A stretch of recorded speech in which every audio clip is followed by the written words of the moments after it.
Fiona Apple, Bjork. What's Chumbawamba going to do acoustically? Well, first off, they didn't do anything acoustically. They just called it the Acoustic Christmas, and everyone just plugged in. Then they called it the Acoustic Christmas, and then Rob Zombie would come in there with a 20-foot amp and just start going, whoa! And they're like, that's not an Acoustic Christmas. I think it became the Almost Acoustic Christmas. Right. The title. Yep. And then Jamiroquai came in. Yeah. Yep. Jane's Addiction after that. Matchbox 20. Really underrated. Sarah McLachlan. Woo. Nice. Smash Mouth. Wow. For 97? Sneaker Big deal. Pimps. Wow, I forgot about Sneaker They had Pimps. one great song. I could never be a... Wasn't that them? The Verve. that's 600 Grand. Oh, God. I don't even know Sneaker The Pimps. song rules. The Verve. Then the Verve came in. Ooh, fuck it. Not the Verve Pipe, the Verve? The Verve, not the Verve Pipe. Yeah, that's right. I got to think twice. Fuck. You love the Verve. Yeah. I got to. I think the Sneaker Pimps. Giovanni will figure this one out. But the Sneaker Pimps was one of the bands that walked out on Loveline. Like we started talking about blowjobs, Really? and one of the drunk guys just went, "Fuck it, I'm walking back to the hotel." It was like 11 o'clock at night. We're in Culver City. The hotel's in Beverly Hills. Like he's like, "I'm leaving." There was no Uber or anything. Yeah. Culver City was a ghost town back then. He's just drunk. He's like, I'm leaving. I didn't even know what happened to him. Was that an offensive topic for him? When anyone ever wanted, I had an open door policy, but only about leaving. You know what I mean? It was like other people have an open door policy about coming in. Yeah. Not entering. My door swings one way, baby. It's like my asshole. It's just It's hard to open. It's right. So my thing is, it's wide open. If you'd like to leave, it's going to be tough to get in. That was the less guests, the less people I had to talk to. Night number 2, the Aquabats. Yeah. Right? How'd you like this though? The Aquabats, followed by David Bowie. All right. Has there ever been a bigger chasm? Wait a second. Historically bigger chasm. No. You know what I mean? I mean, there's no bigger chasm than David Bowie, one of the greatest innovators in music ever, and then the Aquabats. Yeah, unless Willie Nelson strolled out, maybe, but that's it. I don't know. When you look at David Bowie's career, That's insane. there's just no more than David Bowie. I mean, I'm not even a huge Bowie fan, but you have to recognize what that guy's done. And he was gettable? Everyone was gettable to K-Rock in the 90s, man. Yeah. That's true. They got that. Well, they got the Aquabats. They got the. Well, to be fair, the Aquabats were already working at Universal Studios, so they're actually working there. Yeah, as soon as they ship's over. They didn't have to pay for transportation or roadies or anything. The Aquabats, then David Bowie, then Everclear, Feeling good. then Green Day. Feeling great. Get ready, Brian. Then Live. Wow. Okay. I saw right. live in concert in Kansas City. Then Portishead. Sure. Also saw it in Kansas City. I would argue. I loved Portishead. I would argue the best head. Then, I don't know. Get ready, Brian, to be brought down to earth. Save Ferris. Fuck. Well, you got to go to the bar. You got to go to the bar. Got to go to the bathroom. Then you got Sugar Ray. Then you got Third Eye Blind. And then you got 311. Wow. I can get down with some 311's fun live band. I can get down with that. That is so deliciously 90s, that list. Oh, my God. It's crazy. And also, when you think about some of these, it's kind of interesting because you look at this stuff and it's like you see Foo Fighters, not on this list, but the last one. You see Foo Fighters, you're like, oh, they're just getting started, the Foo Fighters. You know, now they're... The guy from Nirvana. Whatever. And then there's, I don't know, Portishead or something, or whatever the band is. And you're like, think how many different directions you can go career-wise in 20 years. You know what I mean? Just...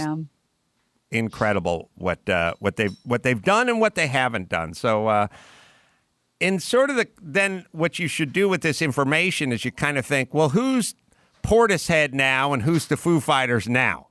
Do you know what I mean? Like what bands or even what comedians or what personalities or whatever, you know, who is that now and who's which one now? I have no idea what Portishead is up to. Jake, Body by Jake, Jake Steinfeld is on hold. I talked to Jake off the air. We have a mutual friend, and Jake's just a motivated camper, man. So I thought we'd have him on the show, give us a little motivation. Jake, how you doing, brother? Adam, what's up, man? How are you? Good to speak to you again.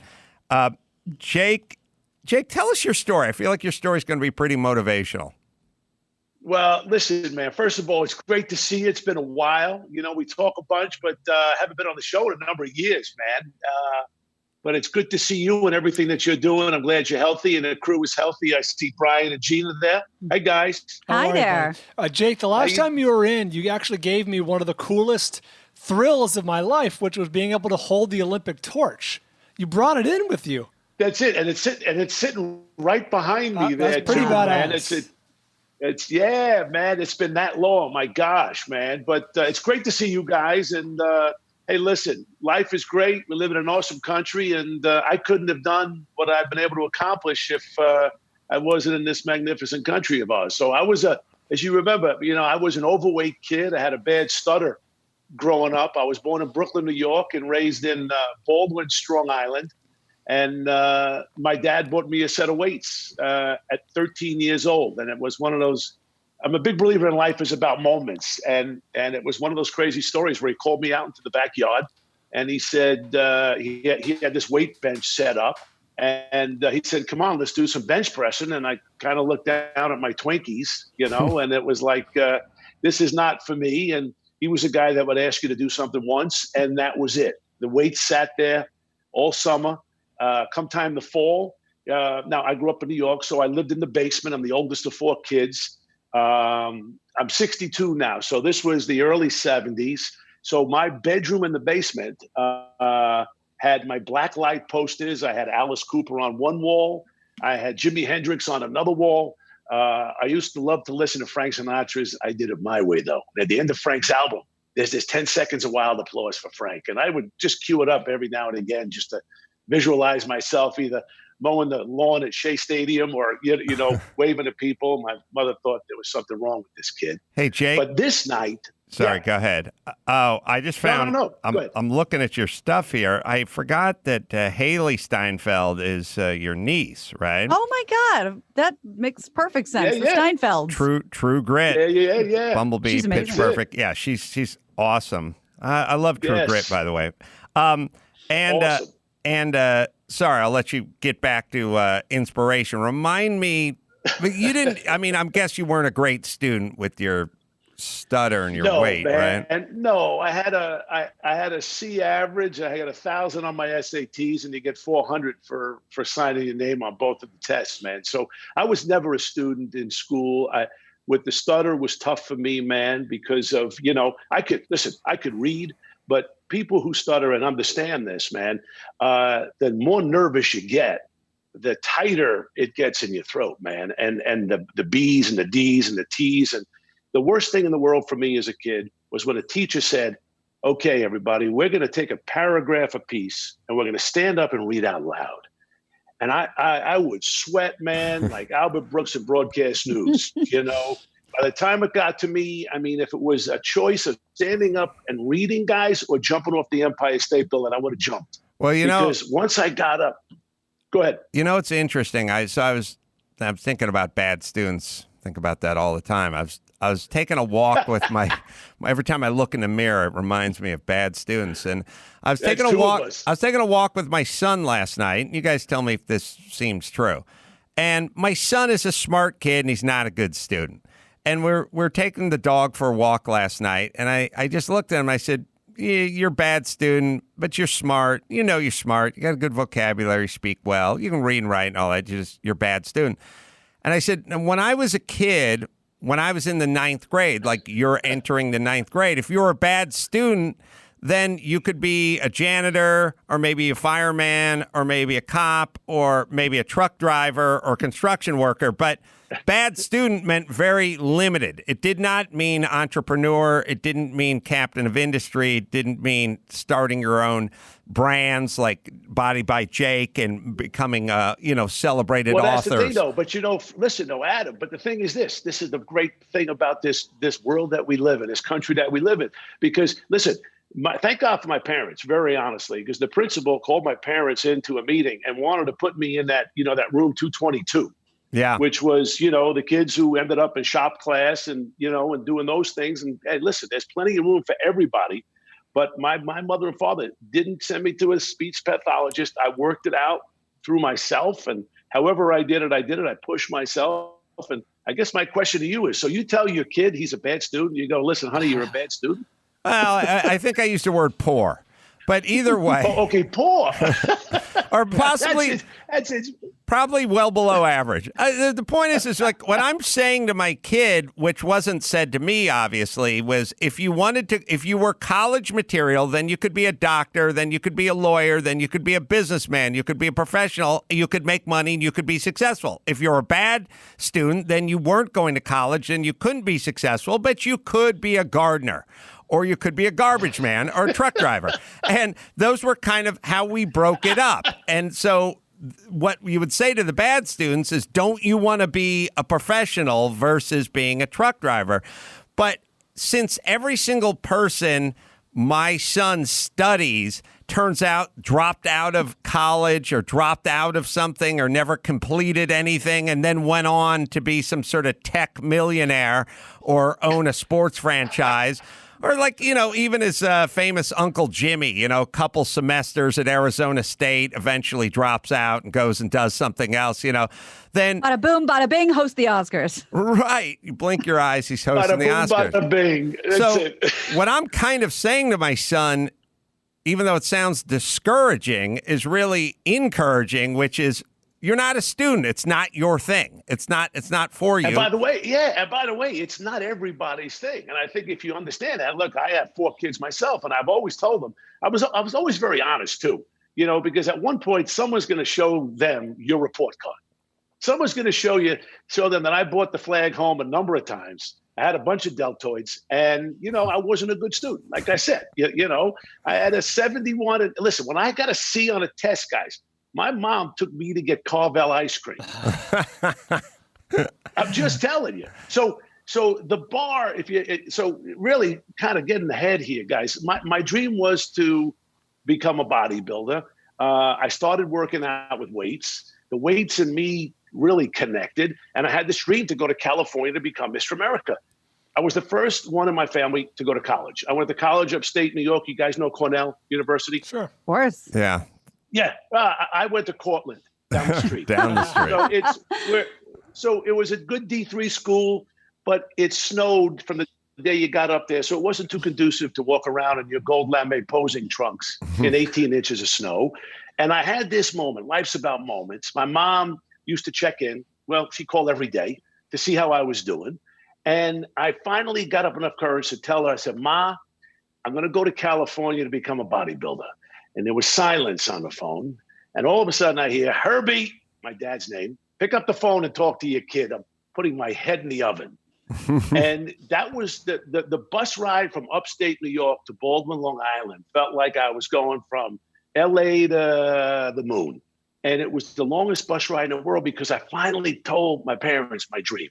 And I know, look, you guys are all very successful guys. Adam, I've known you for a long time. You've been able to parlay your success into books and all kinds of great things. Everybody has the shot to succeed. And for me, sometimes when you talk about dreams to people close to you, they seem to be the most negative. And whether it's because they don't want to see you get hurt or with friends or a girlfriend or something like that, they think that, wait a second, if Gina is going to be successful, that means there's not enough success for me to be successful. So I'm going to keep her down.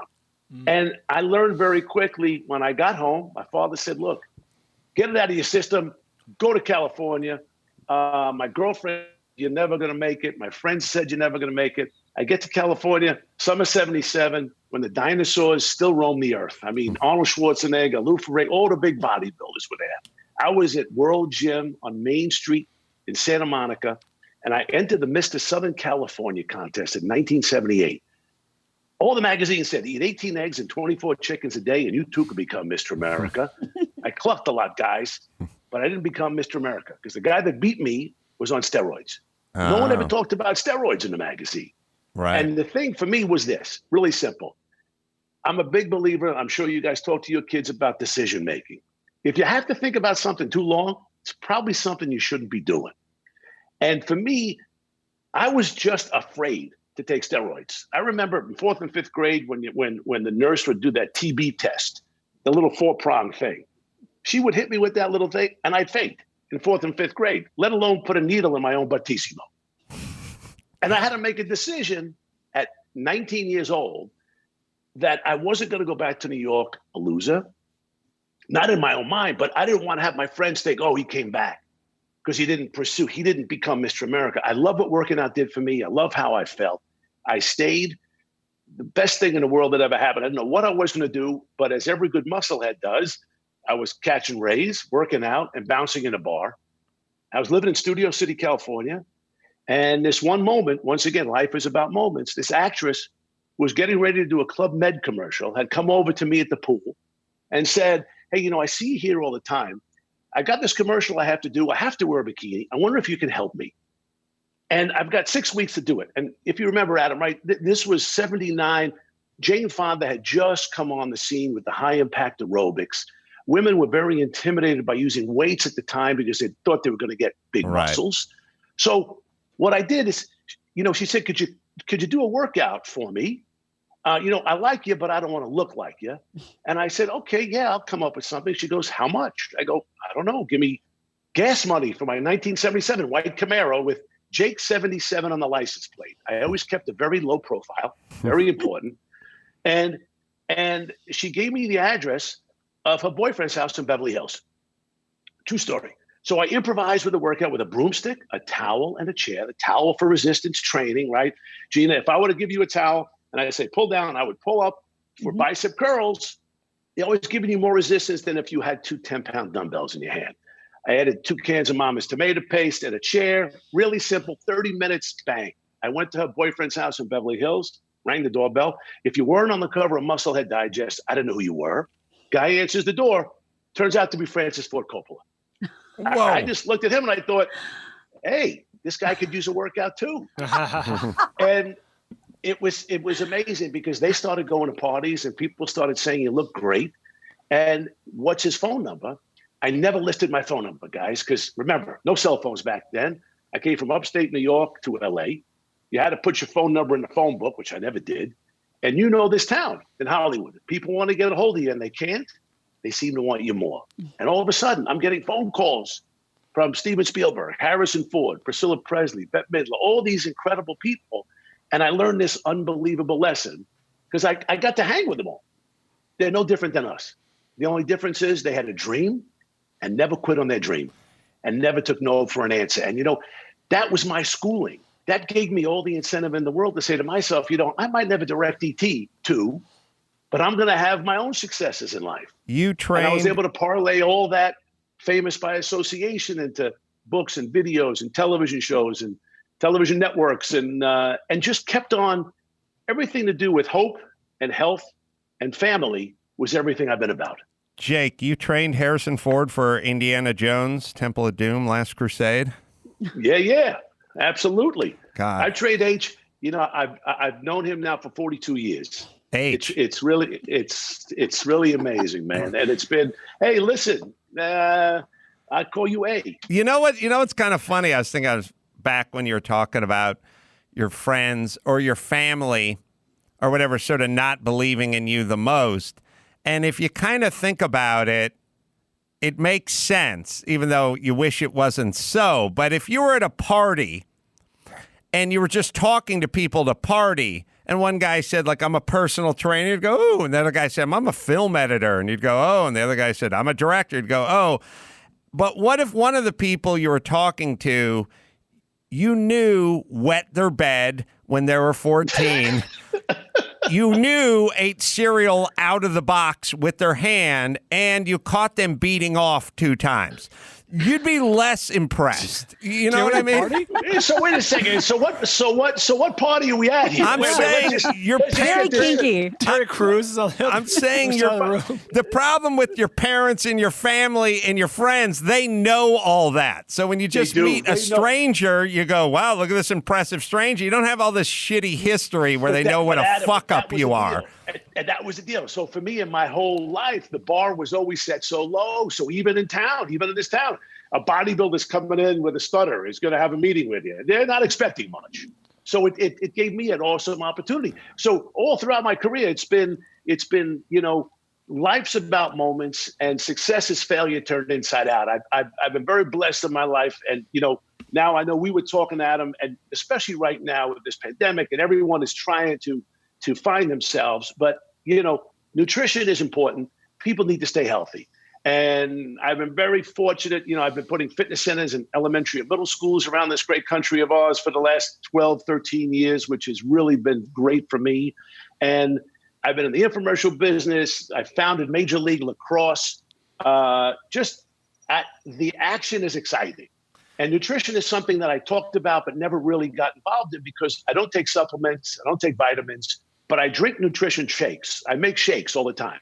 Well, let me plug you. I'll plug because it'll sound more genuine, better, and more sincere coming from me. Which is I'm pretty good at this. I talked to Jake, and I remember my grandparents, both of them, in their last years when they're having a little trouble with the food and keeping food down and eating stuff, they were drinking these Ensure shakes. And I was looking at the Ensure shakes, and it was corn syrup and dehydrated sunflower oil and red dye number 7. And I was like, this is what they're feeding the old people who need nutrition more. Look, when you're 14, you're basically an army jeep that'll burn anything you dump into it. You can live off of uncooked top ramen. You'll go out and be a high school track star, But when you're 90 or when you're older, like, you really need the good stuff.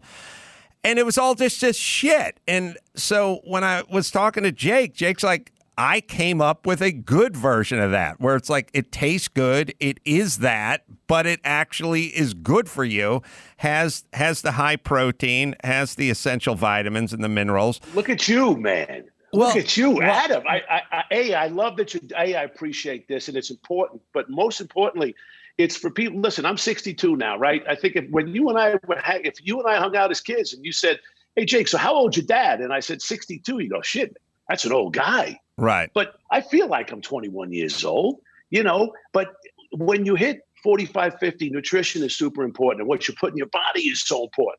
And look, the world didn't need another, shake, one of these other kind of nutrition shakes. It just needed the best one. So I trademarked the words "Don't Quit" in 1981 from a poem that I was given when I was cut from my 8th grade basketball team. True story, guys. I know we're kind of running tight on time. No, tell me the story. I appreciate this story. No, so I go out for my 8th grade basketball team. I had just started working out with weights, feeling good about myself, and I was going to step out to go out for the team because I was a really good basketball player, guys. I mean, I really was, because my mom said, honey, you're a great basketball player. And I go out for the team, and I got cut. And it was a devastating moment, man. And we all have these moments as kids. And I never forget going to the gym wall with my friends and not seeing my name on that wall.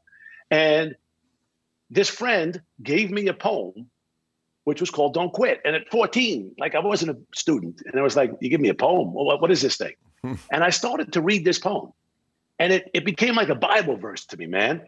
And I recited this poem and recite it morning, noon, and night. And I've done it for years and years. It sits on my desk. The last 2 lines are, stick to the fight. When your hardest hit is when things seem worst, that you must not quit. And in 1981, I literally trademarked the words "Don't Quit." I kept it sacred for all these years. I spent a lot of money fighting off the big brands. And I just assumed, I have 4 kids, my daughter and 3 boys, that I would pass it on to them because there was nothing that I felt important enough to put those 2 words on. I signed off shows with that, but not a product. And then I decide, we're going to make a difference. We come up with this great formulation for, first and foremost, 26 vitamins and minerals, no soy, no wheat, no corn, right? None of the bad stuff. No artificial sweeteners, no additives, gluten-free, kosher. Oh, wait a second. It tastes delicious, guys. You've checked every box. Everything. The sugar in the original formula is pure cane sugar. Now, as we get older, a lot of people need to keep the weight on. We have a max version of chocolate and vanilla. This is our orangesicle. I'm telling you, guys, I'm telling you, if you can see that. Send it over here, please. Like creamsicles. And we have a chai tea along with our chocolate and vanilla. The best. Hey. The best at don'tquit.com. Jake, we got Tom Skerritt waiting in the wings, so I'm going to have to bring Tommy it home. I say hey. Tell T. I say Tell hey. T. Tell Big T, simmer down. Hang on a second. And the website, don'tquit.com is where you go. It's real stuff. So thanks, Jake. I like the motivation, brother. We'll talk Hey, brother, soon. great to see you too. Great. Gina, Brian, great to see you guys. Great Be meeting safe. you. Don't Thanks. quit. Don't quit. All right, let me hit True Nigel, and then we'll bring Tom Skerritt on, who I was just watching Alien the other day, and him in that, so were and we. Top Gun.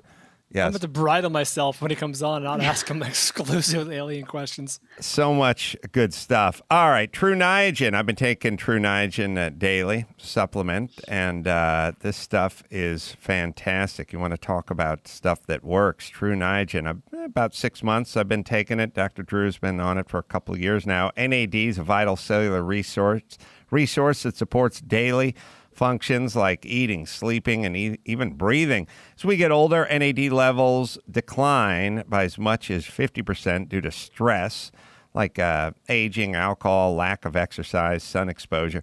When NAD levels are low, cells have a harder time producing and the energy they need to perform their best. You need True Niagen. There's only one NAD supplement. I trust it's True Niagen. Backed by 11 clinical studies, Nobel Prize winning scientists, and global regulatory acceptance, True Niagen supports healthy aging. Make age just a number by visiting True Niagen. That's TruNiagen.com. Go today. Use the code Adam at checkout to $20 off any 3-month order or more at TruNiagen.com. All right. The great Tom Skerritt is, this guy's been acting for forever. He's there. We'll take a quick break. We'll be right back with legend Tom Skerritt right after this.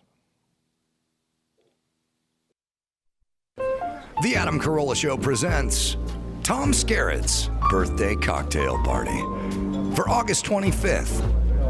Let's see who's here.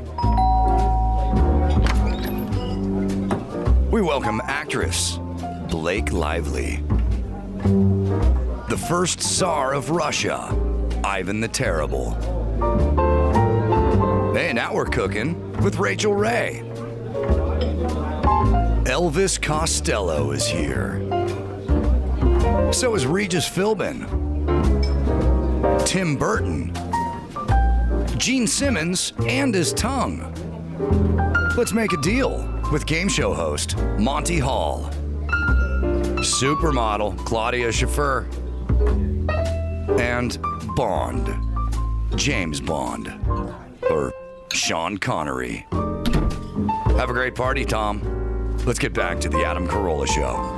Wow, that may be one of the best birthday parties we've one. ever featured. Wrong party. I was thinking about Ivan the Terrible. You're not born with, you're just born Ivan, right? Like later on, you're dubbed the Terrible, but that's not on your birth certificate, Ivan is it? Schlusky. Like, it's not You on your, earned that. It's not on your learner's permit when you're getting a license. Tom Skerritt is with us. Good to see you, Tom. Well, nice to see you too. You look kind of small there on the screen. Oh, I'm sure it's all just technology. I'm looking at your incredible career, and of course, Top Gun, Alien, which they just were running Alien over the weekend. I don't know if you're aware of that. No. Good.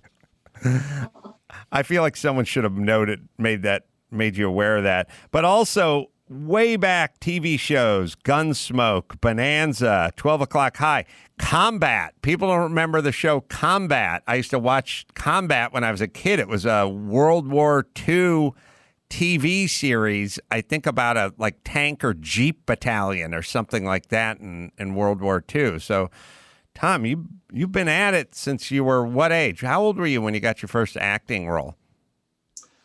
Oh, that's so long ago. I could barely remember, and I wasn't looking for work as an actor. So I was at UCLA a long time ago when you could afford going to UCLA. And I was not certain what I wanted to do, but I thought writing was what I was drawn for. So I became an English major. And one thing led to another. I saw Citizen Kane. I said, I want to write and direct that film. And that's always been my standard. I thought, well, if I was going to write for an actor, I got to know what it feels like to write for an actor, to do it effectively. So I started doing some acting. I was also very shy and not the kind of guy that wants to stick himself out in front of the crowd. And I thought, well, okay, this is a way to fight through that wall, that shyness, and learn what it felt like to be out there having to remember all of your lines and make sure that you do the best job you possibly can out here. When you were doing, somebody saw me in a play and hired me to be in a movie, and that's where I met Robert Redford and Sidney Pollack when he was still an actor. When you were doing Aliens. Yeah, sorry. No, my wife just reminded me about Bob Redford. And Bob Altman came later, but Bob Altman he was a TV director that lived in the neighborhood. Robert Altman? Robert Altman? I had a real nice rapport around the same time. And I don't remember specifically how it happened, but here we are meeting this TV guy who says, sure, come on in, do a combat. What the hell? I didn't have an agent. This seemed to be kind of fun to do. It was very therapeutic to do it. And that's where it started, on Combat with Robert. Yeah, Combat ran from like 62 to 67. So I was a very young child, but I remember that show being on primetime network TV, like a World War II show on primetime network TV. There you are. So I was watching Alien over the weekend because, as I said, they're running it. And my first thought was, my God, is this movie 40 years old or 40 plus years old? Oh, yeah. It doesn't look, I remember was 79. I went and looked it up again just to make sure because it didn't look that old. Most sci-fi stuff or that in that genre looks very dated. When it's that was 79, I believe. So it still looked amazing. Everything held up. But did you know what you were on to when you were doing that movie? Did you have a feeling of what it was? I knew halfway through we had a classic. There was something about Ridley Scott from the beginning. The film, a little history on that. I was doing a film, I don't know, somewhere in the country, and I got a script to read, and I read it, and they said, there's no money, there's $2 million budget, and there's no one else involved, no director, no other actors. And I looked at it, and I thought, well, $2 million, it's a straight, solid story. It needs imagination. That means it's going to have to be more than $2 million, or this is going to be an Ed Wood movie. And so I stalled for a while. And meanwhile, I saw Ridley Scott's first film, The Duelist, which is magnificent. And I said, this guy, I've got to remember his name, whoever he is. First time director of a feature movie. And they called up a couple of days later and said, okay, the budget's been moved up to 10 mil, and we've hired this English actor or director, Ridley Scott. And I said, I'm there. So it was a lot about the directors. And the story is first, it's a solid story, always has that subconscious thing that writers put in that directors draw out and writers get angry at them for doing because they have no idea what they've done with the writing. They're always loaded, and it becomes a film like MASH or like Alien. It just becomes much more because of the filmmaker. And that's an inexplicable thing. They've got it or they don't. Yeah, there's a ahead. great documentary that came out just a couple of years ago. I'm talking to the audience now because Tom, you're obviously aware of it. It's called Memory: Origins of Alien, and you participated in it, which made it that much better. So, from a fan of the movie, thank you for participating in it. But if you guys want to know more about the making of and the casting of and the themes and the insights and the hidden messages, it is fascinating, and it's a classic for a reason. Like I said, there's so many elements that had to come together that came together just at the right time. They upped the budget, they got the right cast, like Giger, the artist who did all the alien, models. It all came together at the right time to make this perfect movie. Oh, it sure did, and that's what I felt. That stuff you feel, you can't explain it. You see it. I remember one of the actors kind of moved, getting a little moody. I said, "Bear in mind, we're in the middle of making a classic." So he perked up a little bit when he started thinking about that. There was no way we could get her. You were talking about the little details. Yep. The details in all of this. And the details are usually something that is inspired by something the writer did in the first place. Is totally unaware of it.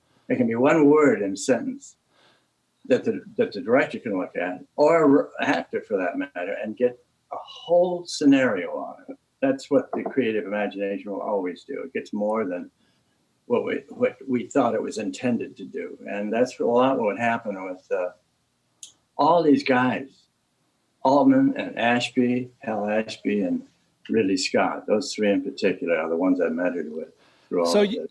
You mentioned the writing, and that one of the revelations I found fascinating from that documentary about Alien was a lot of the characters were written to be either gender. That's where that names like Ripley and Dallas and whatever. Can you talk about the casting? Did you read for any other roles, or did you meet any of your castmates? How did that go? Well, as I said, it just came to me. It didn't have any clothes on, and I thought, well, get dressed and. Let's see what happens in a few weeks. So meanwhile, they got the director, and then the rest of the cast was put in. I don't know the specifics of that, but I know Sigourney was the only one I wasn't aware of. She was right off of New York Stage. So she knew what she was doing, as did the wonderful two English actors, John Hurt and Ian Holm, who died not too long ago. Mm-hmm. Both of them were, a lot of this is just watching other actors work.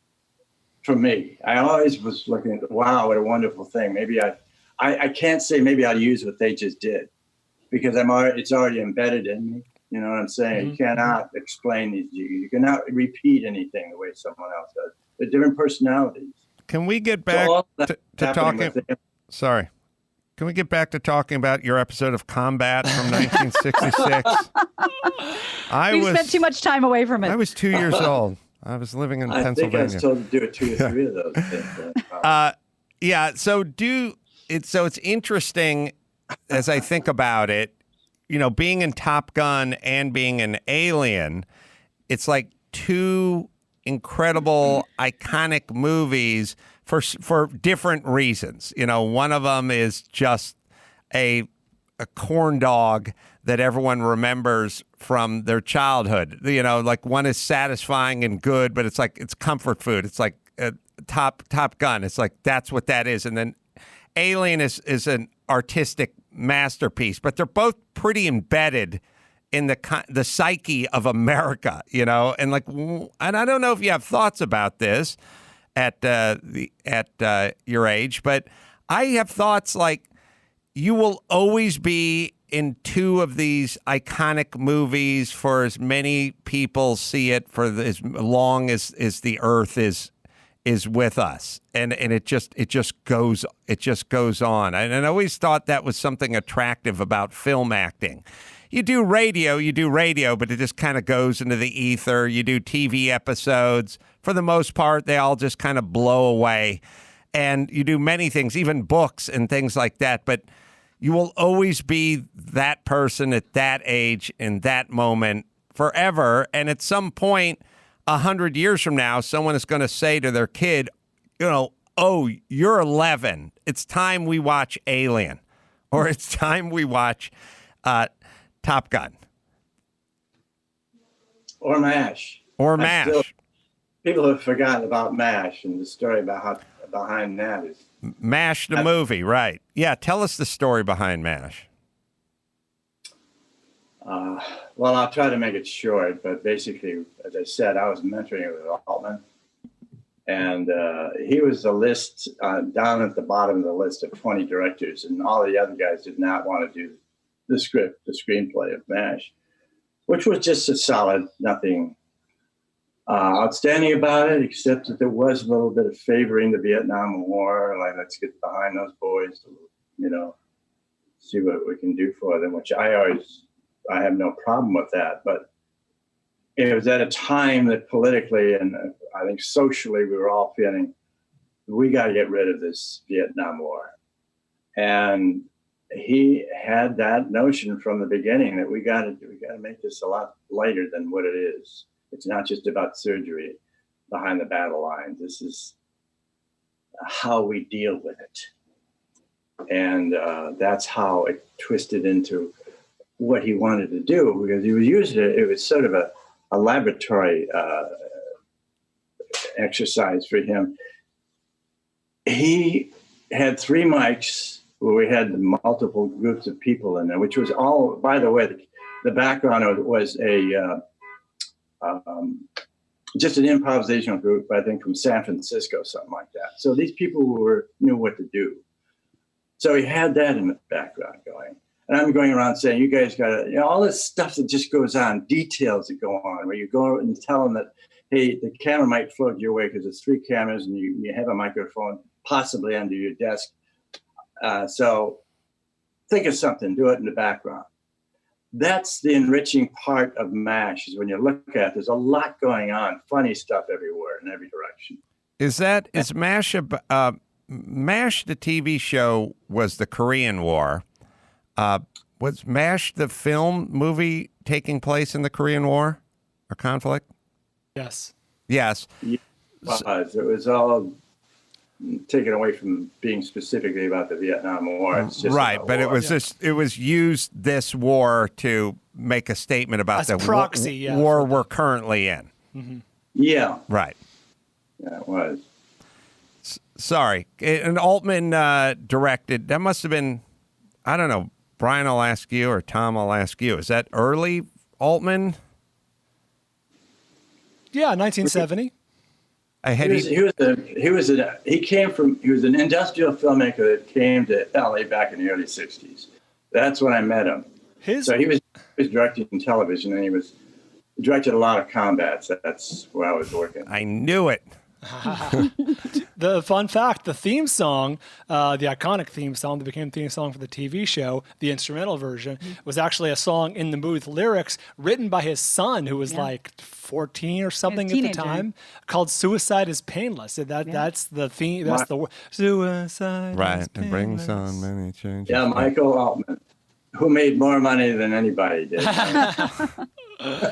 Come up with a theme song.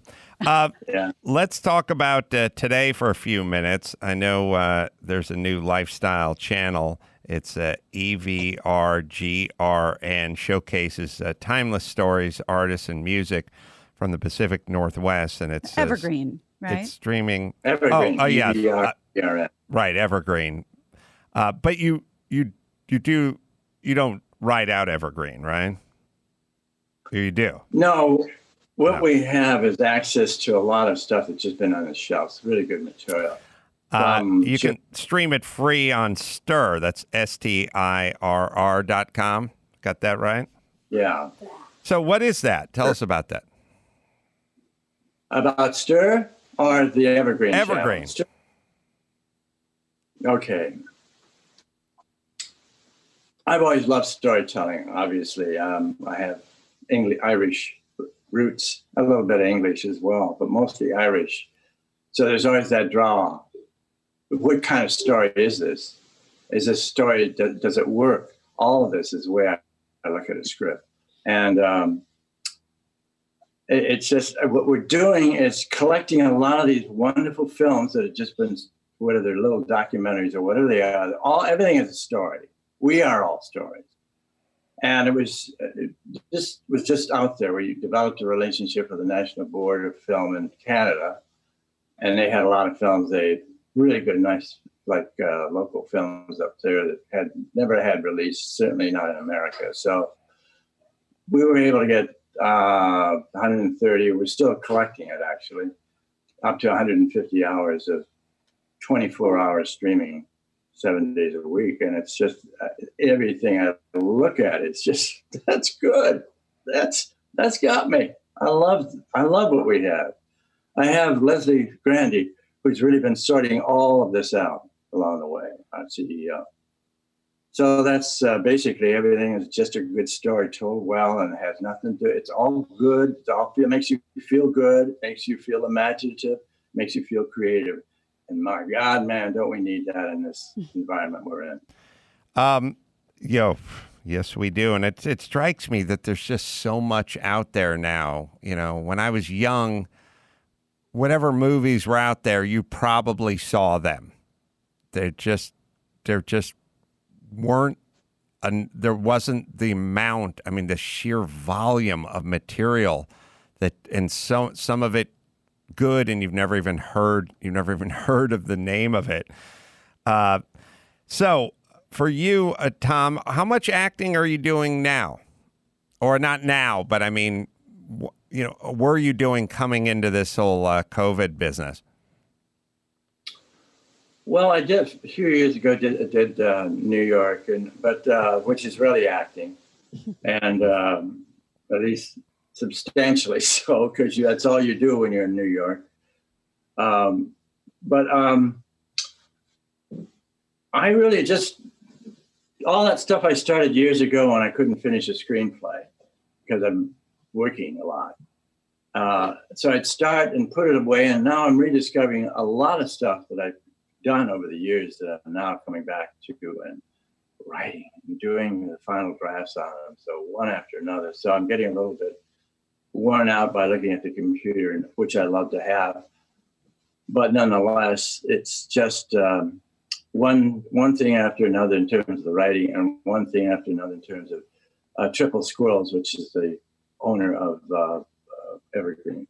Have you been pretty much going nonstop for 60 some odd years in terms of your career? You know, I real quick, I remember as a kid, a couple of us were listening to some old man rattling on, and I didn't know what he was talking about, but he was telling some kind of story. Then he stopped and he looked away, and this kid next to me says, "So how'd you get to be so old, mister?" And I said, "I just keep moving, kid. I just keep moving." That's really basically the thing I have never been able to get out of my head. I operate that way. Yeah. Just keep moving. Yeah, I that seems to be it's a good theme. It's also you know, there's kind of a thought, which is if you just get up every day and do 50 push-ups, might you be able to do 50 push-ups for the rest of your life? Now, I know it doesn't work that way, but it kind of works that way. Like if you just do this thing, if you just move every day, then where's that big break? Now you can, you know, slip in the tub and bust your hip. But what I'm saying is it seems to be the plan of just keep moving. That always just feels like that's always been my plan. We're just talking to Body Bite Jake. That seems to be his plan. Seems to be Mr. Skerritt's plan. Can we talk a little Top Gun for a few minutes, Tom? Sure. Another huge iconic role in movie. Was that a movie that you knew you were onto something with Alien? Did you know you're onto something with Top Gun? Before we got involved, because Tony Scott was going to be doing it. I met him during Alien, Ridley's brother, and he was going to do whatever the magic that Ridley did with Alien, he was going to do that to Top Gun. So it was, again, about who the directors were. So going into that, there was no question but whether, and it would have music. If it had music, it was going to work. What a connection. What a connection that, I mean, we've all seen both movies a million times. We love both movies. And I mean, Brian might be the exception, but the connection between the family, the brothers, completely lost on me until this moment. Never thought about it. Never. Huh? That sounds like a river runs through it. Yeah, now we're thinking about it for too long. And you're the reason I've always wanted to go to Missoula, Montana, and I have yet to accomplish that dream. But I swear, and just Adam, if I may, I mean, you between A River Runs Through It and Top Gun and Poison Ivy, for God's sake, you play such these father figures. I mean, no more Cosby. You're America's father. You've been America's father for decades, and I'm wondering if you sought out that kind of fatherly leader role, sort of a not quiet, but just sort of a quiet intelligence, a quiet dignity that so many of these roles have, or do people just think of that role and go, we got to get Tom involved?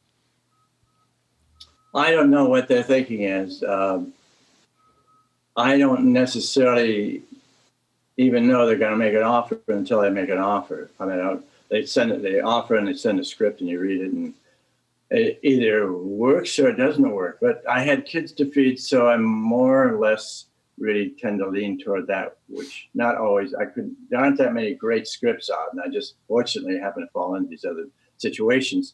But I think largely because what you're describing, people also say I'm different in everything I do. I remember some critic, when I was first starting out, wrote a review of a film and pointed me out as being a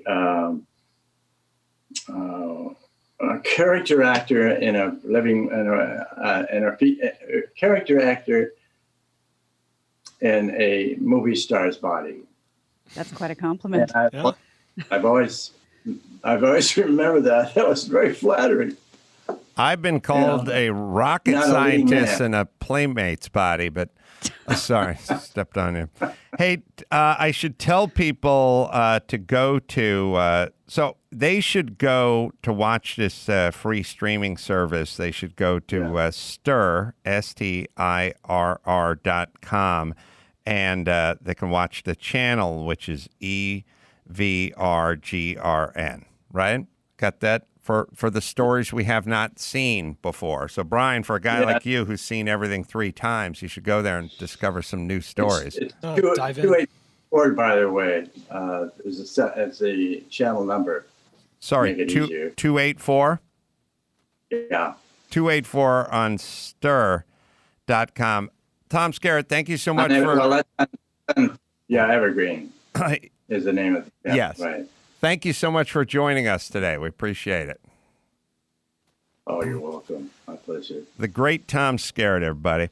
All right, let me hit Butcher Box here. This episode is brought to you by Butcher Box. I love Butcher Box. I love everything they produce. It's better than it needs to be. That's what I will say. And it's better than store-bought stuff. I mean, we do fish, we do burgers. Olga makes Butcher Box almost every night. Delicious, 100% grass-fed beef, free-range organic chicken, heritage breed pork, wild-caught seafood, sourced from folks who go above and beyond for the caring of the animals, the environment, sustainability. Average cost, less than $6 per meal. Options and delivery frequencies to fit your needs. Cancel anytime. No penalty. And the ground beef for life is back, which I love because Olga will do the burgers. She'll also do the meatloaf out of it. Do yourself a favor. Put the hard-boiled egg in the middle of the meatloaf like my grandpa used to do. Delectable, especially if you get a little ketchup on there. Anyway, I got Olga coached up to do that too. Now, for a limited time, new members get 2 pounds of free ground beef in every order by signing up today at butcherbox.com/Adam. Again, it's great protein. It's all top shelf. And more importantly, it's there. You know where it is. You're never out of your protein. Butcherbox.com/Adam is where you go. All right. Gio gave you the sneaker pimp story. Just a short version. So Liam, a band member on Sneaker Pimps, was drunk, and he just spent the time arguing with Drew, but it was entirely one-sided, and then he walked off the show. Oh, that's right. Wow. Yeah. People would read an article in like Spin magazine that said AIDS couldn't be transferred through blood or something like that, and then they would start telling Dr. Drew how infectious diseases worked or how AIDS worked or how the immune system or whatever. And these would be drunken guys from England who had they read an article on the flight over. And if Drew didn't agree with them, someone would get really shitty and pissy about it. And this guy just got up and left. That's a lot of uncomfortable nights with British bands. It's funny. One of the bands was Blur, and Blur came on, and Blur was horrible too. They were just like they seem horrible, angry, drunken British guys. They're the anti-Tom Skerritt. Oh my God, the British bands. They're either your fucking best friend or your worst enemy. There was a lot of them. They didn't really float around the middle. Chumbawamba. Oh. This might be a question for Gio, but did Oasis or anyone from Oasis come on? Because you've never ever mentioned them, but they would have been pretty popular around that time. I don't remember that, but maybe Gio will answer. But I certainly do remember Chumbawamba, and I always remember them because they were explaining to me that they were anarchists, and they were sort of going, I was like, well, how would anarchy work? You know, like who it's like everyone does whatever job they want to do. And I'm like, well, so you're a garbage man on a Monday and then you're a commercial airline pilot on a Tuesday? And they're like, yeah. And I'm like, well, how would that work? And they mean, what do you mean? How's it not going to work? It's like, I don't think it would work at all. And they're like, why should you have to be a garbage man? They're like, well, you don't have to be a garbage man, but there are garbage men. Well, why should he pick up the airline pilot's garbage? Like, because that's what he didn't study in school. I don't know what the fuck to tell you. He took the job. He applied for it, interviewed for it, and got the job. And then I was like, and then how does it work with your CD? Like, you're selling your CD, and they're like, people don't have to pay for it. They can just take it. And I'm like, yeah, but then you have to pay your engineer and the studio, and you have expenses. And they're like, that doesn't matter. If people want to just take it, they should be able to just take it. And I'm like, I don't think this plan is really going to work, big picture. I mean, maybe you could run a smallish kibbutz with some of the most honest people on the planet, but big picture, I think there are going to be airplanes falling from the sky with this anarchy approach to life. Yeah. Did it come up how they spent or what they did with the money from their one single?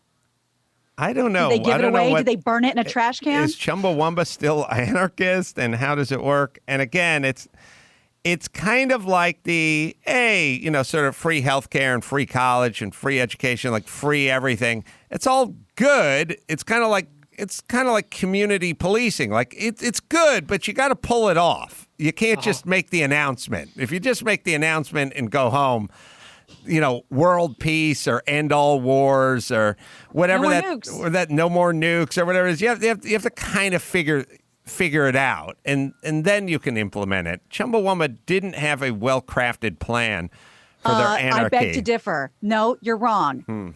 You get knocked down. That's right. You get up again. That's right. They told you they couldn't be clearer with their plan. Yeah, what was I don't know if is Chumbawamba still around? Are they still anarchists? Up in 2012.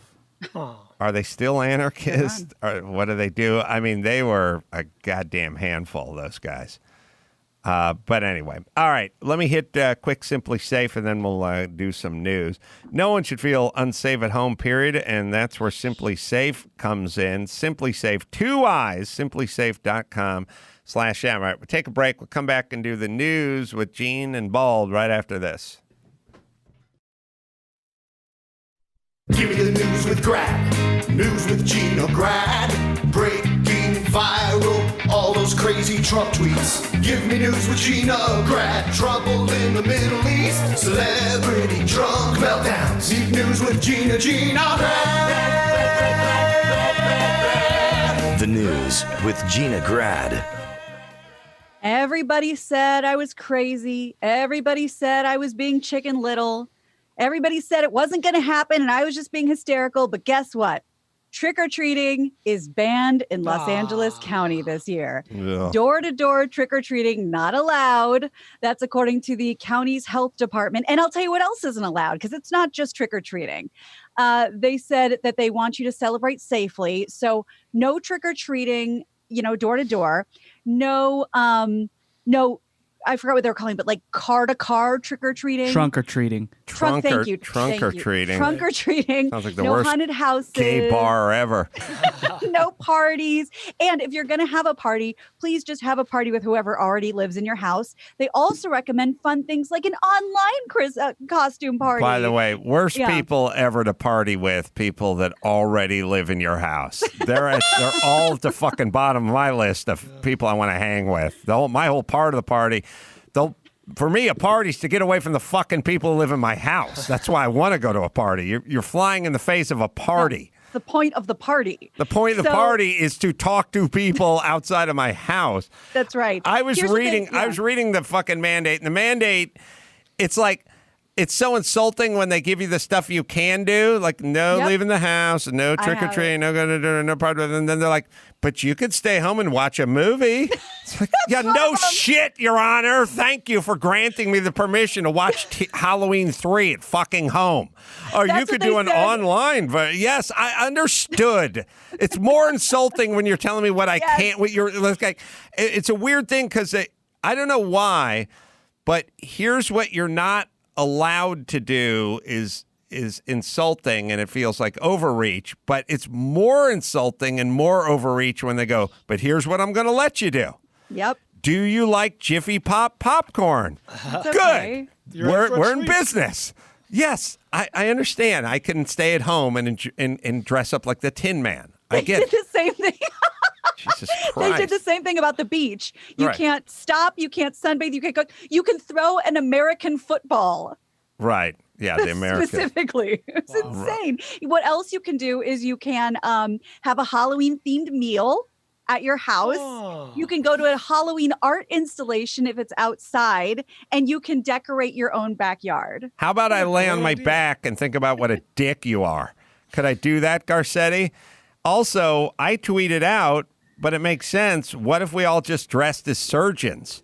Could we then go out with full protection and masks Sure. and gear? Beekeepers. I'm also Sexy OR nurse. trying to kind of think like, what is, well, first off, it'll be October 31st, right? Mm-hmm. But so it'll be a little ways from now. And it seems like when I look at the map on CNN, California is green. It's not red or whatever. It's all green now. So it's in the like, Green. the map. We're not See- supposed to have green on there. See- Newsom specifically said no green. CNN has their like map of the United States, and Oh, it'll be okay. like Arizona will be red, but California's green, but Oregon's green. Like it's like green is the good color, I guess, in Right. the CNN map that I look at in the morning. And so I'm like, well, I think we're doing pretty good. Also, as someone who was just in Malibu for 3 days and literally just drove the entire PCH coast, I can tell you that when the temperature cracked 119 in the San Fernando Valley, everybody in that San Fernando Valley just drove right over the canyon, right through Topanga Canyon, and just landed at Will Rogers Beach. I mean, as I drove down PCH, it was throngs of humanity and no social distancing. I didn't see a lot of masks. So we did that. We'll see what comes of that. But the trick-or-treating process is, it's like you and your kids and your wife, the husband, whatever. Like you already have your group. Yep. Then you're out walking around. Now you are passing other people, but we're doing not more so than in a Trader Joe's, I guess. Right. And you're not eating the package that the candy comes in. Right. And then you show up and you knock on the door and somebody wearing a mask, you know, we wear a mask, it's Halloween, but they're wearing a mask and they drop your Reese's Pieces in your bucket and you turn around and leave. It just feels pretty low impact compared to what was going on the beach and the bike path this last weekend. And you know what? If you think of it in like Bizarro Land, if say Halloween was something where everybody got together in a big gymnasium for a party, trick or treating would be the alternate. You can't do that, but you can Right. go house to house and they can give you the candy and you can leave.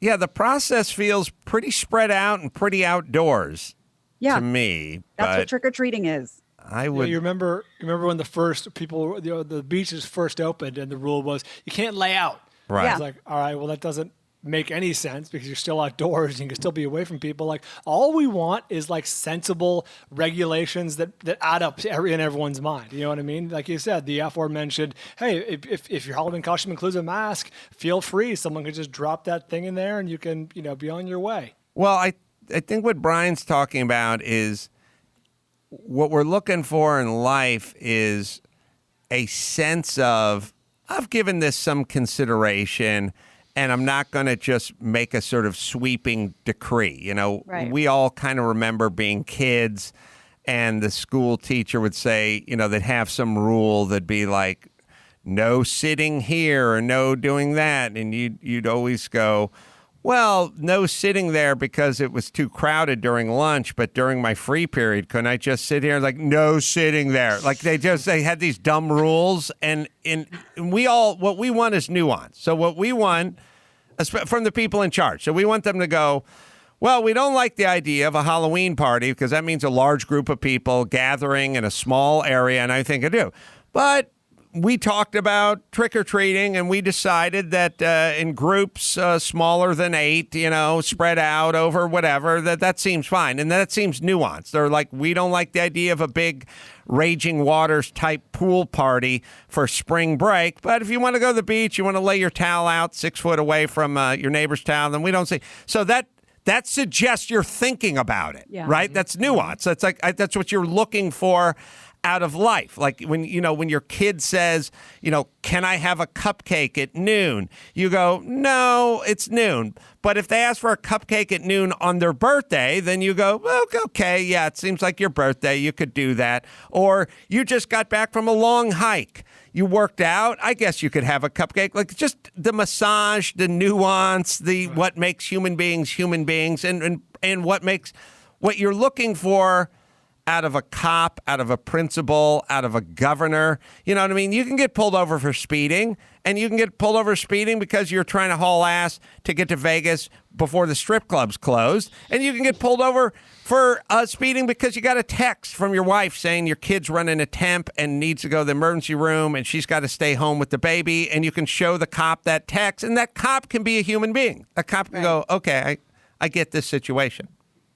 You're absolutely right. And they can't pretend that they don't care about details because there's so many damn details in this tier system. Professionals can't figure it out. This color coding tier system, it can be 25 to 47% of the maximum, capacity. It's like they're mired in details. They love details. So this shouldn't be too far. I agree. And I don't, at least according to Dr. Drew, I don't think we're ever going to clear the bar according to the color system for when it's safe to reopen. Well, that's why when you said green, I was thinking of the LA County because there is no green. No, there's no green. It's the map they have on CNN every morning, and California seems to be doing pretty well, at least according to the map. I don't know what I think green is good. Obviously, red is bad. CNN map of the United States, COVID map or whatever, Max is probably somewhere online. I'm just saying in contrast, the nation might see us as okay, but Newsom never will. Mm-hmm. It's not even in the color tiered system. No, I don't. I think Newsom's thinking about a run at the presidency, and I don't know why this is I don't know why this helps, but somehow it does. I don't know why this is a good thing. I don't assume he's thinking solely about numbers and hospitals and flattening curves. I think there's probably a bigger, grander scheme to this, but I don't know what it is. But every time I ask Mike August what this is, he's like, oh, he's got his eyes on the national stage. And I'm like, so now America gets the world's worst governor? Like, why is that enticing? Because he's taking this seriously, I guess. I don't know. I don't know what the real story is, but I do feel like Los Angeles and LA and California, I think we're more locked down than any other state, any other city in the United States right now. New York's more open than we are, so I think, although there are restaurants, you still have to eat outside. All right, what else we got, Gina Grad? Oh, Ellen. So we already know that the people who worked with her aren't happy, but now it's the people who work for her at home that aren't happy. And she's going to return to the airwaves toot sweet. And she says she's going to address all the controversy. But I got to tell you about the latest controversy. It's pretty comical. So somebody talked to the Daily Mail. Some staffer of hers or former staffer of hers, that she's been tormenting her household staffers. She takes pleasure in firing them. Before that, she's been accused of being mean to guests and creating the toxic work environment work. Ellen DeGeneres ran her household, it says, like a military-style boot camp, barking orders, tormenting employees over tiny errors, taking pleasure in firing them. This is all according to a former staffer. Life behind the scenes at her house was every bit as traumatic as the alleged toxic work culture on the show. Workers were hit with an itemized daily list of gripes, from serving food in the wrong bowl, leaving the salt shaker in the wrong place, or failing to ensure DeGeneres' latte was frothed the way she likes it. This is my favorite part. Nitpicking DeGeneres even laid traps before she left for work, strategically leaning matchsticks behind cupboard doors and cushions to test if the cleaners were dusting every square inch of her residence. Employees rarely lasted more than a few months, and on occasion, a household manager was fired just 2 hours into the job. Well, she definitely has that sort of perfectionism and whatever you want to call it, hypervigilance, what I have. You sort of notice everything and everything kind of bumps you. On the other hand, you have to understand there is a reason why this person is available to mop your bathroom floor well into their 40s at $19 an hour. You know what I mean? Like, you have to just, sometimes you want the best and the brightest, but the best and the brightest aren't going to be working inside your house for $19 an hour in their mid 40s, you know? Yeah, So they may be otherwise engaged. you have to kind of understand you're not going to get the sharpest bit in the index. I think I went full workshop there. But the point, my point is this. But then there's a kind of a balance. I'm trying to think of me being tyrannical with people who work for me. I will say this. Now, you guys tell me this. You guys tell me where you come down on this.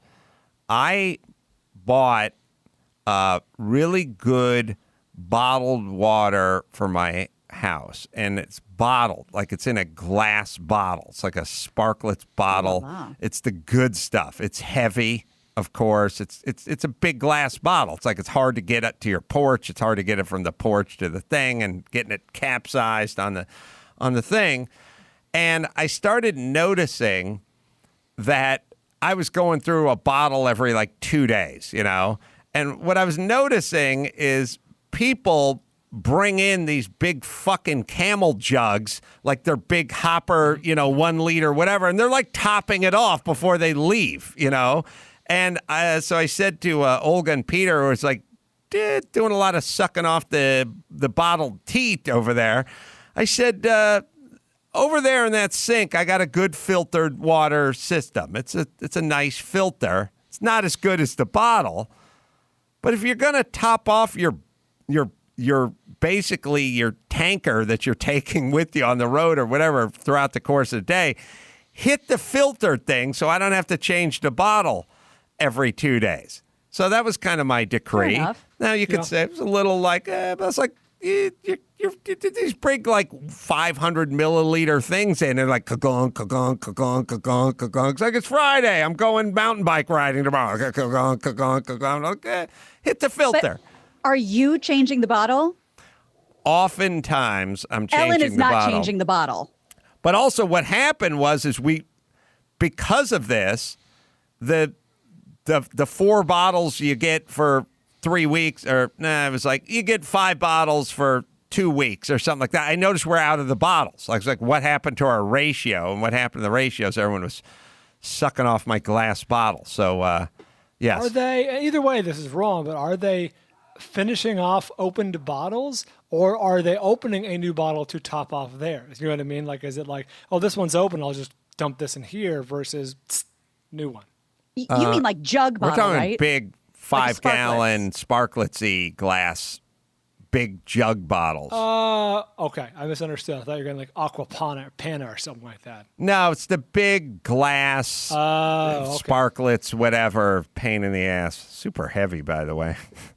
I do love, I love me some like real outback kind of engineering. Like all these big glass bottles, they're dropped off on the porch, but it's a good long hallway to get from the porch to the kitchen.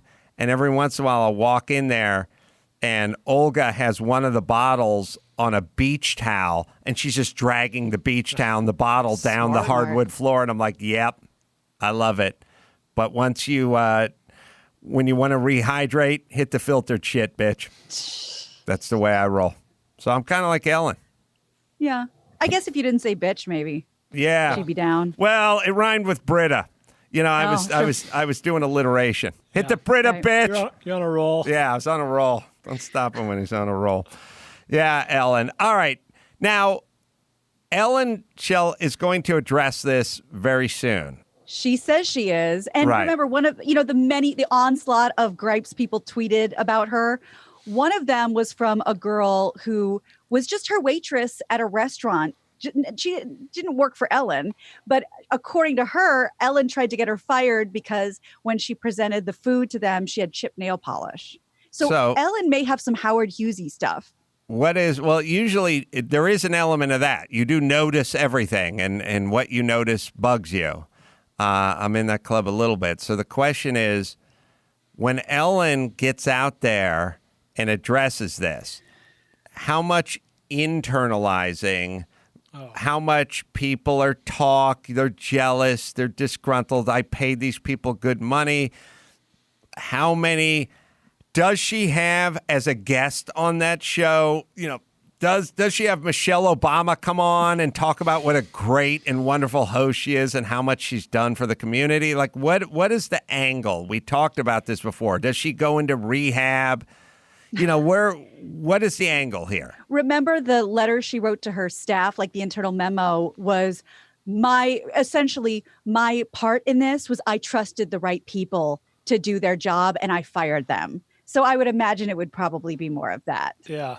But she's going to do, because it's popular now, right? You have to do a little bit of that, but I did look in the mirror and I didn't like what I saw looking back at me. And I know she'll give it good lip service. Right, but what you do is you shroud it in. I try to do so much for so many people. I get so much on my plate that sometimes I realize I can be a little bit short in my attempt to do so much for so many. There's a sort of a thing where you kind of.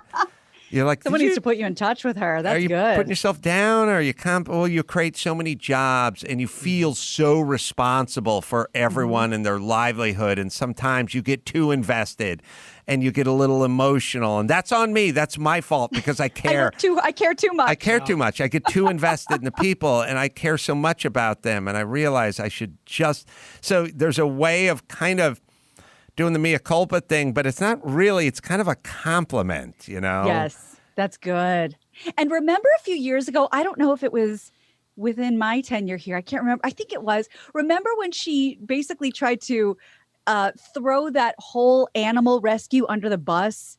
And they came out and they're like, no. So I think she's kind of used to wielding her her popularity with a bit of an iron sword. Do you remember that? Yeah. It was like, she adopted one of the animals. She didn't want it. She gave it to her makeup artist. And part of the rule for the rescue is like, it's not yours to give. If you can't take care of it, you give it back to us. So they went and got the dog, and she went on her show and destroyed that rescue organization for, ripping this puppy from the hands of crying children. And I was like, you didn't have to do that to them. You have to do them dirty like that. They're a nonprofit. They're trying to save animals. Well, if any kids are listening, here's the lesson.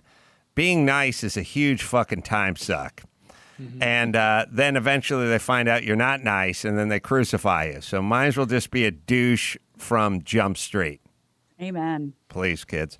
All right, let me hit Madison Reed Mister here. Now, Madison Reed. Well, we know Madison Reed makes a great hair coloring for women. Lynette uses it. I love it. Gina uses it on Use all the occasion, accessories. all the accessories. And they were like, well, if we make the really good stuff for women, why don't we make really good stuff for men? And that's where Madison Reed Mister comes in. Maybe you want a little less salt, a little more pepper. Might I suggest Madison Reed Mister? It's easy to find your color. You can match it. Just go to their website. Get a little dollop, put it in your hands. It's a little kit. You get the color you need. Comes in a little pouch. Put the gloves on, rub it around through your hands, and just rub it through your hair. Then do the activator in 10 minutes or so. You let it just sort of sit there for 10, and then you just rinse it right out. And you wash that gray right out of your hair, buddy, with Madison Reed Mister. Right, Dawson? Go to MadisonReedMister.com. That's MadisonReedMR.com and use code Carolla for 10% off plus free shipping on your first box. Again, that's code Carolla. Breaking news. News alert. I just got on my phone. This in 20 seconds. LA Times headline. LA County walks back Halloween ban says trick-or-treating not recommended. So there's a long article about it, and I'm sure that'll all be made clear to us tomorrow. I think they got a lot of pushback, and somebody went like, because I think what you have to balance is a sort of crazy overreach mixed with full-fledged rebellion. Like people's going, fuck it, I'm going to the streets. Right. Here is the opposite of breaking news. The very antithesis of breaking news. I was listening to the song, button up your overcoat when the wind is free. Take good care of yourself. You belong to me. It's probably a song from the 30s or the 40s even. Probably 40s, yeah. And they're telling you all the things to do to take care of yourself. And they want you to eat an apple because, eat an apple every day. 1929. Oh. Then there's a part that goes, eat an apple every day. Go to bed by 3. 3? AM or PM? 3. You're fucking junkie if you're going to bed. Like if you're like, it's 2:55. My girlfriend wants me to go to bed. Like on a Tuesday, like go to bed by 3. So I'm like listening and going, 3 a.m. I mean, you're fucking full blown junkie at that point.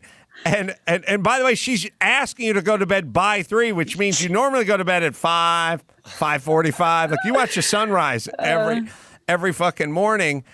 And I do understand that 3 rhymes with me, and 12 o'clock doesn't rhyme with me, and 11 doesn't rhyme with me. But I still would argue you got to pick a better time than 3. Yeah, something about saying when, go to bed by 10. Right. Eat an apple every day.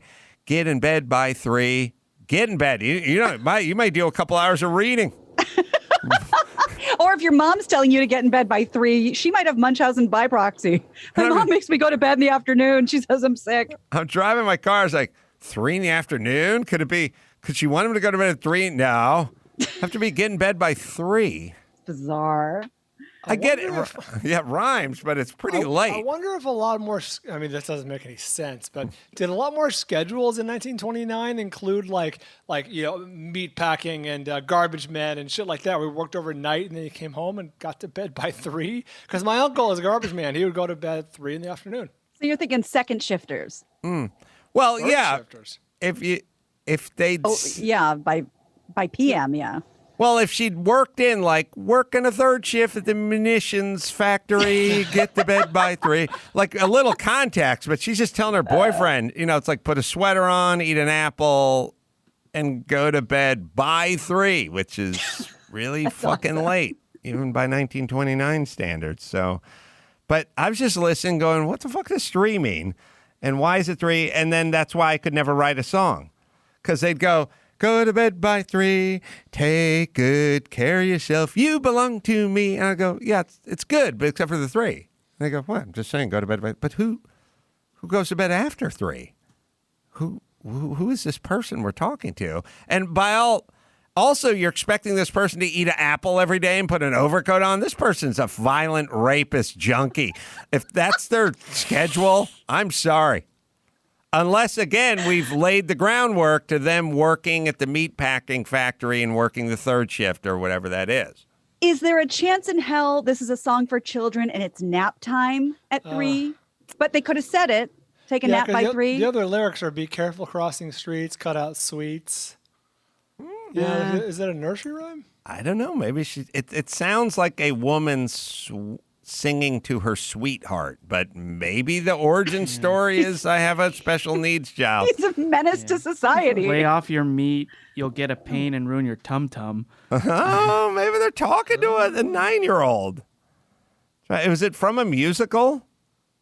Oh. No, it's just if Gina didn't say anything No. in 4 seconds. Not that I'm aware of. Not from That's a a good musical. No. Huh. See if you can find out where the origin. It's probably Published in- some Jewish songwriting team or something. Yeah, written by Ray Henderson. The music, No. the lyrics written by B.G. De Silva and Lou Brown. Published in Shagitses. 28, performed later that same year by vocalist Ruth Edding. It is featured on kidsongs.com. Yeah, then Helen Kane sang it, and after Helen Kane sang it, her voice was the inspiration for the voice of the cartoon character Betty Boop. No. Well, fun. maybe they're talking about a kid. But they should say take a nap by 3. Yeah, get in Make it bed by clearer. 3. Yeah, take a nap by 3. Yeah, that would work for Sinatra did a version of this? I got to hear that. All right, let me hit LifeLock here. LifeLock, yeah, warning, new phishing scam masquerades as a billing error. Alert from Netflix pushing victims to update their payment details within 24 hours or the subscription will be voided. And people are freaked out because they're not going to be able to watch their Netflix. So their link, by the way, even redirects you to a very real-looking CAPTCHA form. It's important to understand how cybercrime and identity theft are affecting our lives every day. We put our info at risk on the internet. LifeLock detects a wide range of identity threats, like your social security number for sale on the dark web. You become a victim of identity theft. You will then have access to a dedicated restoration specialist. It's the best. It's LifeLock, right, Dawson? No one can prevent all identity theft or monitor all transactions at all businesses. LifeLock can see threats you might miss on your own. Join now and save up to 25% off your first year by using promo code Adam. Call 1-800-LifeLock or head to lifelock.com. Use promo code Adam for 25% off. What else we got, Gina? Big changes in the Oscars, and it's kind of convoluted, so I'll try and make it as simple as possible. It's very convoluted. Yeah, I mean, I have what I'm looking at right now is 3 pages just on this story, but I think we can make it a little shorter. So basically, they're trying to boost diversity in a big way, and it mostly affects Best Picture. They're going to creep it in the next couple years, but 2024 is when it really goes into effect. So I have the full breakdown of the new standards. I'm just going to give you an overview. So this will be for the 96 Oscars in 2024. A film must meet 2 out of 4 of the following standards to be eligible for the Oscar. So there's a standard A, an A2, an A3. It's crazy, Brian. I assume you've looked at this. I've seen a little bit. I'm excited to hear your explanation. Crazy. So at least one of the lead actors or significant supporting actors is from an underrepresented racial or ethnic group, and they list all of the groups. They're talking Asian, Hispanic, Black, Indigenous, Middle Eastern, Native Hawaiian or Pacific Islander, other underrepresented race or ethnicity. So that's one category. General ensemble cast, at least 30% of all actors in secondary and more minor roles are from at least 2 of the following underrepresented categories.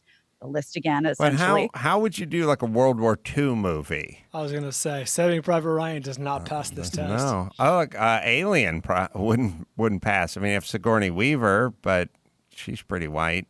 I don't know how that works. Well, they do in other categories. They do get into deaf or hard of hearing or people with disabilities. So maybe you work it in that way. Main storyline or subject matter. The main storyline, theme, or narrative of the film is centered on an underrepresented group. They list groups. Standard B, that was A. B, creative leadership. That's the behind the scenes stuff. Creative leadership and project team. To achieve standard B, the film must be one of the criteria below, and that's at least 2 of the following creative leadership positions, casting, cinematographer, composer, the list goes on, are from an underrepresented group. At least one of those positions must belong to the following ethnic group. They list all the ethnic groups. They better pray the Jew becomes one of these groups. Oh, there's a lot of movies in It there. is not. It is not listed. Other key roles, at least 6 other crew team and technical positions are from an underrepresented racial ethnic group. And they just list everything over and over again. Standard C, we went through standard A and standard B. Industry access and opportunities. To achieve standard C, the film must meet both the criteria, paid apprenticeship and paid internship opportunities. And the film's distribution or financing companies has paid apprenticeships, blah, blah, blah, to satisfy the criteria below: women, racial, ethnic, LGBTQ, person with disability. Training opportunities and skill development for the crew. Now we'll go on to standard D. That's audience development. Ooh. And this is the last one. To achieve standard D, the film must meet the criteria below. Representation in marketing, publicity, distribution, blah, blah, blah, blah, must meet an underrepresented racial or ethnic groups on their marketing, publicity, distribution teams, and they list that. The first person I've seen, and I think August forwarded this to me, to publicly speak out against it was someone you just spoke to, which was Kirstie Alley. Yeah. She has thoughts about it, and I'm sorry I didn't pull that up right away. Well, here it is. I'll tell you the insidious part about all this stuff. I've always said we love sports for the meritocracy of it, the flat out meritocracy of it. We don't even know why we love sports as much as we're attracted to it. We're attracted to it because we're like, that guy's the best in the world, or that girl's the best in the world, and nobody's better than them, you know? I mean, it's like Muhammad Ali. It's like, I'm the best ever. I'm the best ever. It's like, yeah. And we love a meritocracy. We love, that's why we love a war. Like whoever wins the war, like you didn't get lucky. It wasn't because who your daddy was or whatever.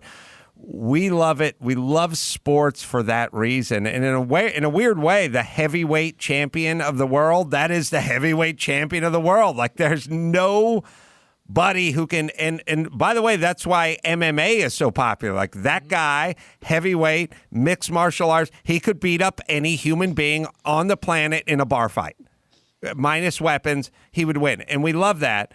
And so what started happening, we used to feel that way about the Academy Awards. Once in a while there's an argument, but like, best picture, best actor, best actress. Over the last few years, some doubt has been creeping in. Like, I wonder if they just did that because it was an all fill in the blank, cast, or because the director was a female of color. Like, it started to creep in, and now it's arrived. So now, whenever we see a movie win Best Picture, we're always going to go, yeah, but really? And that's what you don't want when you're putting together a sporting event or an award show or anything. You don't want, I mean, we kind of love that about a spelling bee. It's just a glass person, or occasionally 7 Eastern Indian folks standing are gonna win this thing. This now does that, and even if the best film is the best film, still going to have half the people kind of folding their arms with one eyebrow in the air going, or is that just because they made you do blah. And now you have no idea how much you're undermining what you're trying to do, and it shall just lose popularity as it goes on. These movies and the Academy Awards and all that just gonna kind of coast to a stop. And also, no one ever really talks about how all this needs to be regulated and who's in charge of the regulation. Like, there's now going to be somebody assigned to the film set, to the whatever, that you're going to have to vet all this stuff through, sort of more paperwork, more money, more things that have to be paid out. Ugh. All right. Awesome. I just feel like before all this, the Academy was going pretty hard that direction. They were going pretty hard the inclusion direction, of color, the people, whatever. Didn't we just have Oscar So White? Wasn't that in the last few years? I guess, but before that, it seemed like it was pretty black. I mean, also, I'm also sign off on this notion. Asians don't seem to be as interested in the cinematic arts as Jews. Okay, fine. There's probably not a lot of Jews working at Jet Propulsion Laboratories or whatever, except for the first one who came here from Germany, von Braun or whatever his name was. But save that. Yeah, save that. Oppenheimer and what was the von Braun guy? What was the other one? Well, either way, save that pioneering rocketeering Jew.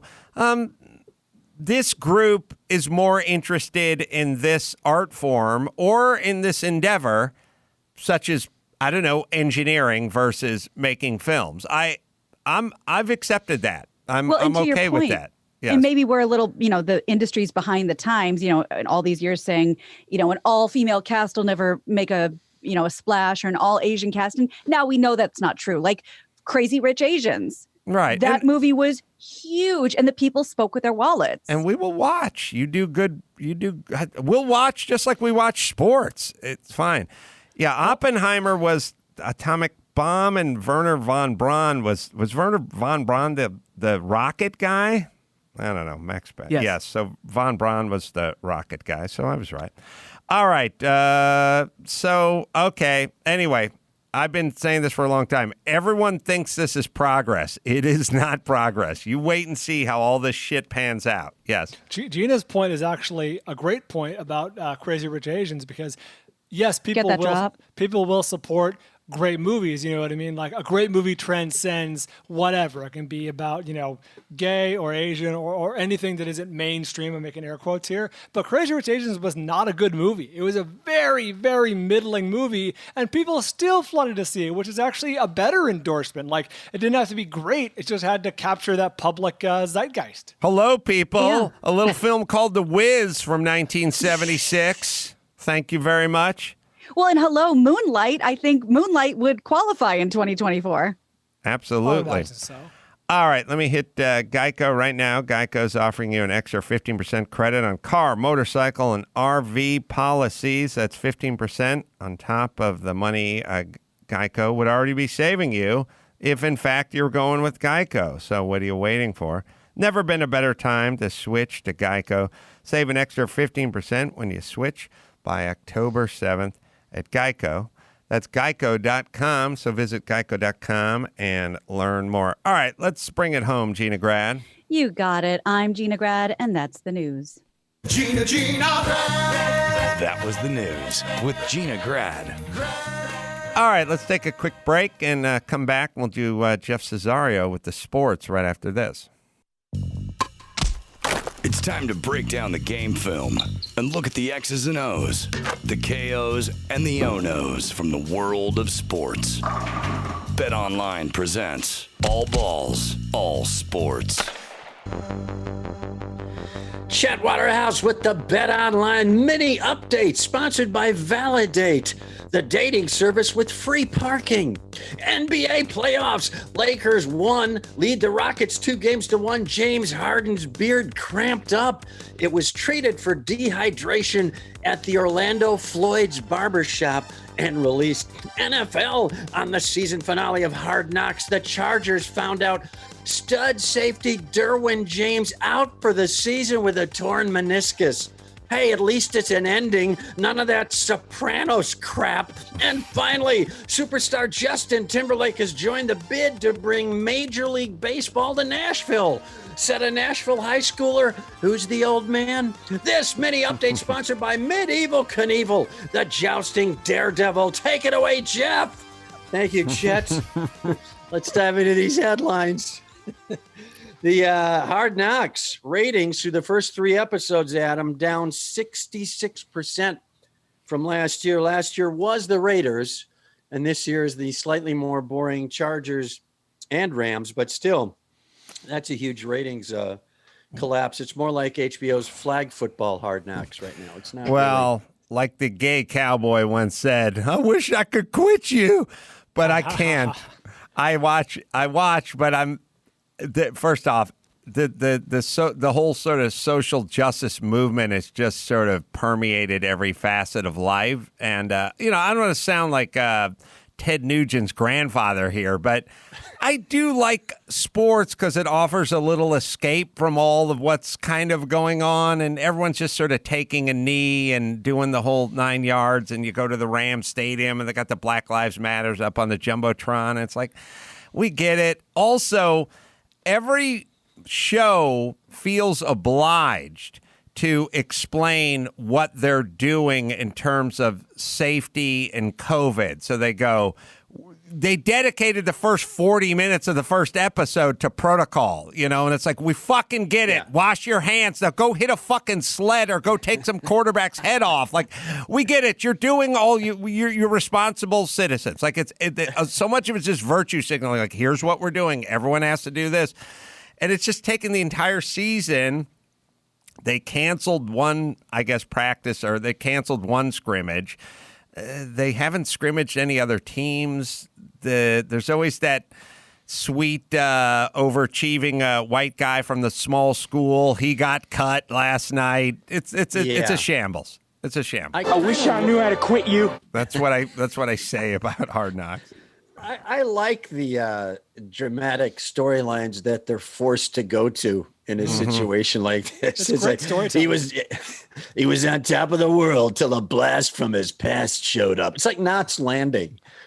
Hard Knocks Landing is what it turns into. Mike loved this. Mike is like, it's funny when Mike August tries to form jokes, it's not shouldn't be called Hard Knocks. It should be called soft knocks. And I said, why don't we call it soft swirl? And he's like, it's perfect. And I was like, it's not that funny, Mike. And he's like, no, soft swirl. It's brilliant. I was like, not really, because there's not really a yogurt or ice cream reference here. But normally it's glorious because, you have DBs sitting on grass trying to remember the names of their 14 sons, and good stuff like Cromartie, like good stuff that was the like name that. of my fantasy team one year, Cromartie's Kids. That's right. And have they shown SoFi in any of the episodes yet? Have they shown SoFi? They did, and everyone's taking a knee, and then they're not gonna scrimmage over this because of this, because of that. And it's just it got all woke. Everything got all woke, and it's kind of. It took a little of the wind out of the sail for me. But again, still watch it. The cinematography is amazing. Yes. To Jeff's original story, to his original point, I love Hard Knocks almost as much as you. We talk about it all the time. Haven't seen a single episode this year. Recorded them all, just haven't gotten around to it. Life gets in the way. COVID, there's whatever. Tess is all around screaming. My question is, do you all think NFL ratings will be down similarly, or not 66%, but some number that's notable? And if so, follow-up question, do you think those who have a vested interest are going to say, see, players kneeling, no one wants to watch? Well, I don't think that'll come into play. Yeah. Everyone will try. Really? Everyone will try to riddle themselves right. I think that's the new world order. So whatever the event is nowadays, one group's going to say I told you, and the other group's going to go, well, of course viewership's down. No one wants to watch a game with an empty stadium, and here's the truth. They're both right. They're both going to be right. They're both going to be right. I can't wait to watch. I've watched baseball with empty stadiums, and you can hear these guys swear super clear. And in a football game, it's going to be even. You are going to hear the insults, the catcalling, the cracking of the helmets and the pads, the dragging, the just like, yeah. Well, I had your mama last night. I mean, you're going to hear it all. I like your insults from the 70s. I had your mama last night. Hey, Jive Turkey. Look at me. Is he really going to help? That item sponsored by Chef They-R-D, the gender-neutral can of ravioli. Back to you, Jeff. SoFi Stadium. That was a good one. Just had its grand opening, and it took so long to build that Stan Kroenke, the owner of the Rams, could barely lift these ceremonial scissors. It literally took like 4.5 years to build, and this poor guy, he's like 90 now. He's just trying to hold these cardboard scissors to cut a bad ribbon. It was really bad. Yeah. In the original budget, they said it was $1.5 billion, and now it's over $5 billion. It ended up being over It's $5 billion. close to $6 billion now. The Chargers, however, will still have to dress across the street at the Payless. So it's incredible that they're going to christen that stadium with nobody in it. That's wild. Yeah. It's wild. Now, shouldn't we have this rule? Why not? On the stadiums that are going crowdless, of course, Los Angeles is, shouldn't we let that one guy. Like we have the Indian guy who there was the Washington Redskins guy, like the black guy who was always dressed up with the big headdress on. Yep. We had Barrel Man. He was in Denver. Not the mascot, but the drunk. The biggest, drunkest fan. The biggest drunk. Yeah. There's, Raiders have a couple Raider Nation guys that are just like King Pirate guy. Darth Raider. Right. The Rams, inexplicably, sadly, and maybe racially, tone-deafly, had Watermelon Head guy. Oh. They had the guys with the watermelons on their head. Jeff, are you not aware of this? I am not aware of this. Oh, I'm from Wisconsin, where this kind of thing should be a little more in the zeitgeist. Oh, you guys, you put cheese on your head. That's nothing. We put whole watermelons on our head. There's a whole stand full of Watermelon Head Rams guys. Now, that was in Anaheim. That's when they were in Anaheim. First came out the Watermelon Heads.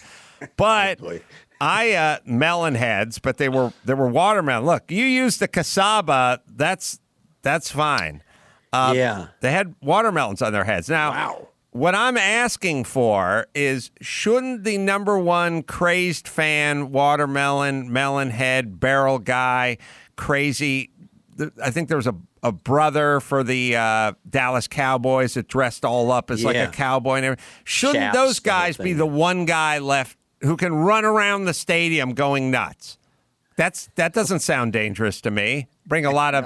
It would bring a lot of joy to me watching on TV, just that guy celebrating alone in an empty stadium. Yeah, the joy I would get is when he runs out of gas about the middle of the second quarter. I was going to say, his job is to rile up the fans, so he's going to feel pretty out of place. I say he's one guy in a stadium. We certainly could do that safely. Also, sorry, Chet, go ahead. Go ahead. That item sponsored by the Broken Clock Store, open 35 hours a day, 12 days a week. Leads us to our next story. The LA Rams stud defensive back, let's keep it at SoFi, Jalen Ramsey, signs a huge contract extension, $105 million, 71 of it guaranteed, highest paid defensive back ever. He started with the Jacksonville Jaguars, got into beef with the head coach, Doug Marrone, traded to the Rams last year.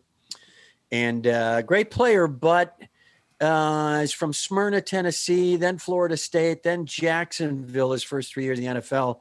Little smaller markets. This is L.A. He's already stormed out of one interview over a simple question about his contract. And then he went house hunting and the realtor must have smelled out of towner on him, because they just showed him like one of these crazy lunar landscape homes up in like a coyote nest way up. Oh yeah, this is Beverly Hills. Yeah. Oh my God. No, Jalen, that's Beverly Hills. Sure, you'll love it here. You don't want to be anywhere near the Strip. Martin Sheen lives right. He lives in the trailer right over there with the rock formation. Wow, that's Marty Sheen. Yeah, I was looking at for a guy who likes the Rams, likes DBs, and likes architecture. This was a good segment for me. By the way, you get into a spat with Doug Marrone is no big deal. Doug Maroney's a douche. Now, if you have a problem with his wife Jody, well, then that's an issue. She makes fantastic sausage. If you got a beef, if you got a beef with her sausage, now I got a beef with you. It's always, what I noticed? There's one thing that professional players really know, which is these guys hit the ground and immediately they look at their knee or they grab for the knee, and you see people like throwing their towels down on the ground like, oh, shit. And they know when they're fucked up, like immediately. Like if you think about all the Sandlot and Pop Warner, like if a kid hit the ground, be like, all right, get up, Brett. Like my knee, rub some dirt on it. Come on. And he'd go like my knee, and he'd go, look, there's 8 of us. It's a 4-on-4. If you go home, it's going to be a 3-on-4, and we can't just fucking do it and stop being a sauce, would you? Like I would just yell at people that were laying on the ground, writhing in pain. But the pros, when they're hurt, they know it. Yeah, I rode home from a Sandlot football game with a broken collarbone, about 2.5 miles on my bike. That's the way you did it back then, damn it. I tore my meniscus and moved furniture that night. I'm not kidding you. These guys know the story. I tore my meniscus in a high school sandlot, Sunday, pick 'em up, 19-year-old, whatever. I got back to my apartment that night. I limped back about 5 in the afternoon, and I was like, I think I jacked my knee up. And my roommate was like, there's a diner booth, like a full old school 50s diners booth. It's in the alley behind the Blah Blah Cafe on Ventura Boulevard. I'm like, well, what do you want from me? He's like, what do I want from you? We're moving that shit into our apartment. We got to get it tonight before someone else takes it. It's like, I can't walk. Oh, come on. Just get in your fucking truck. We can do this. I'm like, I think my knees Shake fucked it up. off. It's like, shake it off. We lived upstairs. We had to fucking move a diner booth upstairs. I had to take the fucking door off the pins, off the hinge, off the knuckles of the hinge. It was so big, we couldn't fucking get it through. I was Homemade knee brace? Did you try something? I tried Did you nothing. try just- I had to have surgery. I literally moved this fucking diner booth with a torn meniscus that I tore earlier that evening because I was being called a pussy and because the diner booth wasn't going to be there tomorrow. Yes. Speaking of that item, sponsored by Throwbacks, the e-cigarette you light with a match.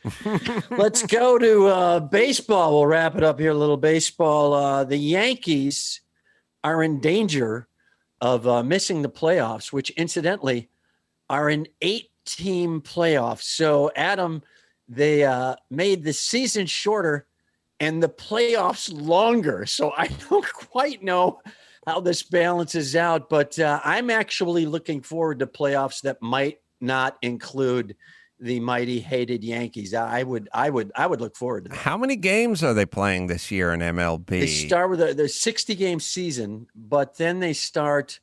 They rate them 1 through 8 in the National League, 1 through 8 in the American League. So 16 teams all total make the playoffs, which is kind of ridiculous.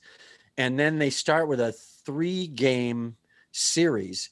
So the Dodgers will probably wind up playing, who knows? I think maybe even San Francisco. But I mean, in a 3-game series, a team like the Dodgers, who's clearly superior to anybody else in baseball right now, could easily get knocked off.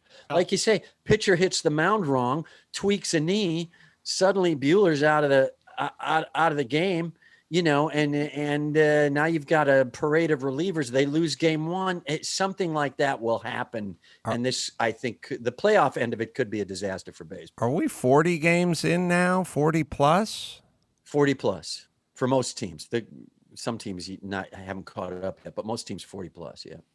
The baseball, I'm not a huge baseball fan, but just watch the highlights on SportsCenter. Doesn't affect me that much, the empty stadiums. I see the guys hit, a couple guys hit 3 dingers in one game, and it's still like I can watch it. I can watch the highlights. I'm not missing the fans. Yes, Brian. Yeah, outside of the home run, the spectacular catch, and something where the crowd goes nuts, it's just kind of a general buzz. So as long as that sound effect guy just keeps that general buzz going, it sounds like people getting drinks or popcorn and stuff. Yeah. It's like a normal game. All right. Well, that's the beauty of baseball. It's long and boring, and you don't really need people there. A good note to go out on. Are we going out on a note? Yeah. Oh, yes. There's a picture of me. There's a picture of me from 1984. I have a knee brace on my right knee, and if you look to the right of the picture, you'll see a shiny red diner booth that we shoehorned into our kitchen, into the cubby hole of our kitchen. And that was the diner booth that I moved before I had knee surgery. Imagine having an injury that required surgery, except for later on after the injury in the same day, you moved heavy furniture up flights of stairs. Nope. Were you on your parents' insurance, or how did you pay for the surgery? I think my dad... Either my stepdad or my dad had Kaiser insurance, and I think my stepdad worked for like Lockheed, and I think I was under his insurance until 21. I think the way it worked was you can at 21, you're off the insurance. It wasn't at 18 because I was probably 19 and a half or 20 when I got it. But I just got it. But Thank God you got that booth. I moved furniture. Booth sounds pretty sweet. The booth was pretty sweet, but the irony of the booth is it was a big diner booth. It was, I'm not going to exaggerate. It was probably 7 feet right to left, and it was about 5 feet, 6 feet deep, and it was about 42 inches high. It was a big fucking chunk of booth. And the way it worked is we went up the stairs. They were like outside apartment stairs, like 50s apartment, turned the corner, pushed it up to the landing, pulled off the screen door, pulled off the front door, couldn't pivot it around to get it through the front door. It was too big to get through the front door. By midnight that night, after taking off the front door and taking off the screen door and pushing this thing up the stairs and trying to pivot it around to get Max Pay, you can find a picture of my old first apartment building over there, like where I was with my motorcycle and shit like that. It's still there. At midnight, this is on a Sunday night.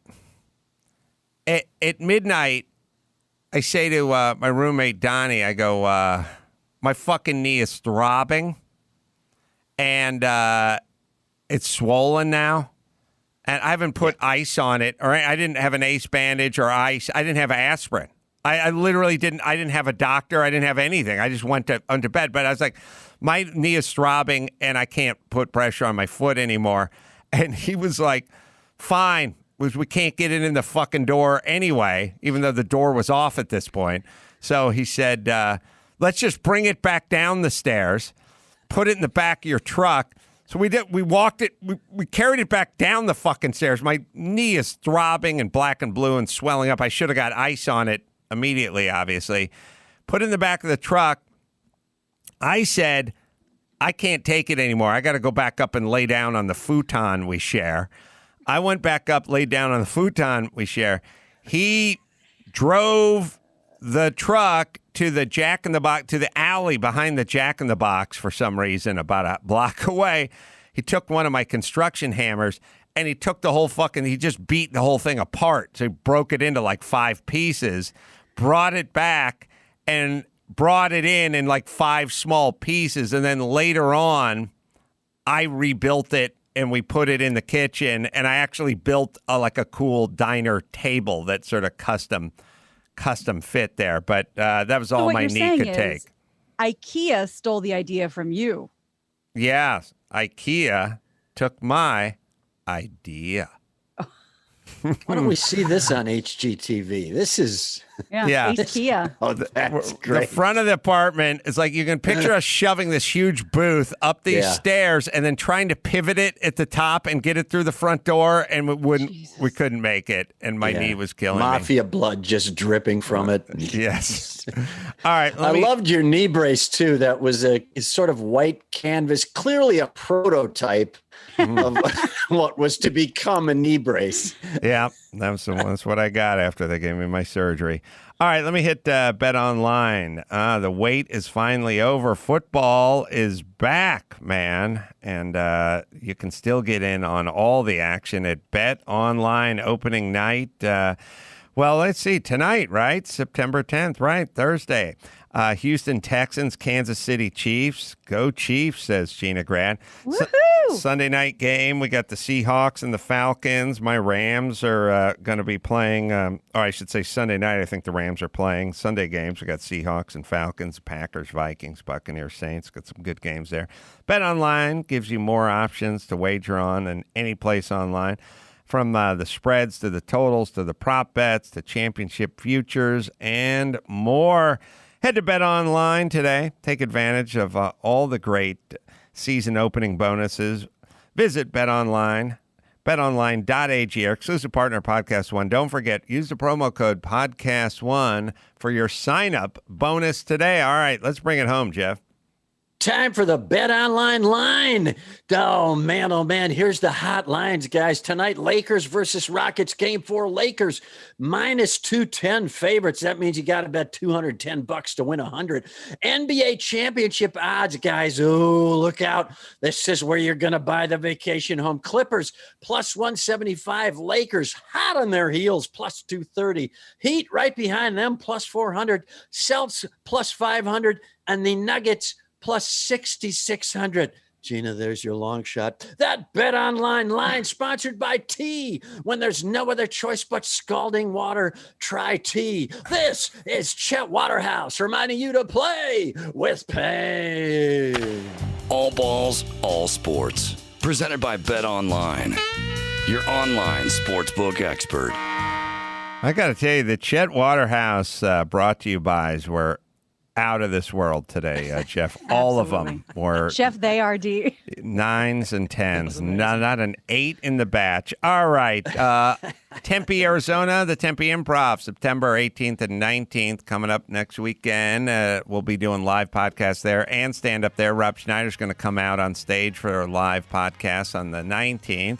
Salt Lake City, Wise Guys, October 2nd and 3rd, live pod there and stand up. And I'll do a live Reasonable Doubt there with Mark Garagos, who's going to be in town. I think he's suing the Salt Lake. He feels like there's just too much sodium in it, and why shouldn't he cash a check? I'm your emotional support animal, available as we speak on Amazon. I will read the reviews. And until next time, this is Adam Carolla for Brian and Jeff and Gina and Jake Steinfeld and Tom Skerritt saying mahalo.